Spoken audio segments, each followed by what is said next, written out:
Hello friends, good morning. ഇന്നെൻ്റെ ഒരു off day ആട്ടോ. പിന്നെ രാവിലെ തന്നെ എണീച്ച് പല്ലൊക്കെ തേച്ച് ഫേസ് വാഷും ചെയ്ത് നേരെ കഫ്റ്റേരിയയിലോട്ട് വിടുക കേട്ടോ. ഇതാട്ടോ ഞങ്ങളുടെ കഫ്റ്റേരിയ. ഇന്ന് രാവിലെ തന്നെ ദോശയും സാമ്പാറായിരുന്നു.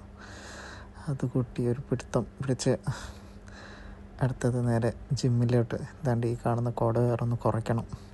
ഇതാണ് ജിമ്മിലോട്ട് പോകുന്ന വഴി. അങ്ങനെ നേരെ ജിമ്മിൽ. ഇതാട്ടോ ഞങ്ങളുടെ വാരിയേഴ്സ് ജിം. ചെറിയ കൊച്ചു ജിമ്മാട്ടോ. ഞാൻ അവിടുന്ന് നേരെ വർക്കൗട്ടിനുള്ള പരിപാടിയൊക്കെ തുടങ്ങി. അതിനകത്ത് കഴിഞ്ഞ് നേരെ വെള്ളം കുടിച്ച് പിന്നെ അവിടെ നിന്ന് ഇറങ്ങി നേരെ ഞങ്ങളവിടെ സലൂൺ കേട്ടോ. മുട്ടയാണ്, പിന്നെയും ചെറിയ മുടി, അതും മുട്ടയടിച്ച് നേരെ റൂമിലോട്ട്. പിന്നെ ഒന്നും നോക്കിയില്ല, എൻ്റെ കയ്യിലുള്ള ബാഗും വെട്ടിയെത്തിട്ട് ബാക്കിയുള്ള പണി അങ്ങ് തുടങ്ങാൻ വെച്ച്. ആദ്യം തന്നെ ഡ്രസ്സൊക്കെ അലക്കാൻ മറ്റേ വാഷിംഗ് മെഷീൻ്റെ അടുത്ത് ഇട്ട്, അത് കഴിഞ്ഞ് നേരെ താണ്ടേ ഇവിടുത്തെ സീനറി ആയിട്ട് നമ്മുടെ വെളിയിലെ റൂമിനോട് നിന്ന് കാണുന്ന മൊത്തം ബീച്ചാണല്ലോ, മാലദ്വീപ്സ് അല്ലേ. ഇതാട്ടോ ഈ കാണുന്ന റൂമിനടുത്ത് തന്നെ. പിന്നെ അടുത്തത് റൂം ക്ലീനിങ്. മൊത്തം എൻ്റെ രോമങ്ങൾ തന്നെ കേട്ടോ. പിന്നെ അതൊന്ന് എടുക്കാമെന്ന് വെച്ച് അങ്ങനെ രോമം മൊത്തം അടിച്ച് കളയാൻ പോകട്ടോ. അത് കഴിഞ്ഞിട്ടുള്ള എൻ്റെ കോലമാട്ടോ ഇത്. എങ്ങനെയുണ്ട് ഫ്രണ്ട്സ്? കൊള്ളാമല്ലേ?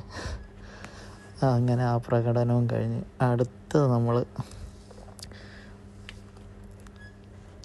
ചെറുതായിട്ട് കുറച്ച് ഫോട്ടോസൊക്കെ എടുക്കാമെന്ന് വെച്ച്.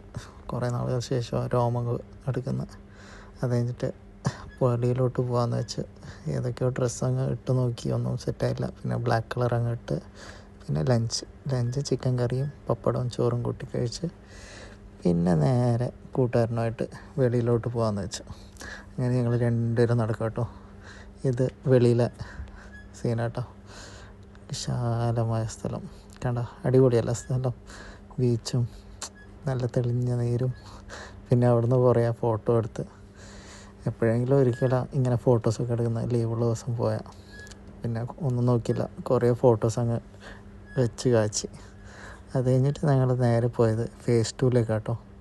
കുറച്ച് നടക്കാനുണ്ടായിരുന്നു, പിന്നെ നടന്നങ്ങ് നീങ്ങി. ഇതാണ് ഫേസ് 2, അവിടുത്തെ പാലം. ഇവിടെ ഇടയ്ക്ക് നല്ല കുറേ മീനൊക്കെ വരും കേട്ടോ, മറ്റേ വലിയ വലിയ മീനുകളൊക്കെ. ഇന്ന് പക്ഷെ ഒന്നും കാണാൻ പറ്റില്ല. അതാണ്ട് വലിയൊരു ബിൽഡിങ്ങും അടിപൊളിയാട്ടോ കാണാൻ തന്നെ, പാലങ്ങളും. പിന്നെ നേരെ ജെട്ടിയിലോട്ട് പോയി അവിടുത്തെ കാഴ്ച. പിന്നെ ഒരു ഷേക്കും കുടിച്ച് അവിടെ കുറച്ച് നേരം ഇരുന്ന് താണ്ട് ഈവനിങ് ആകുമ്പോൾ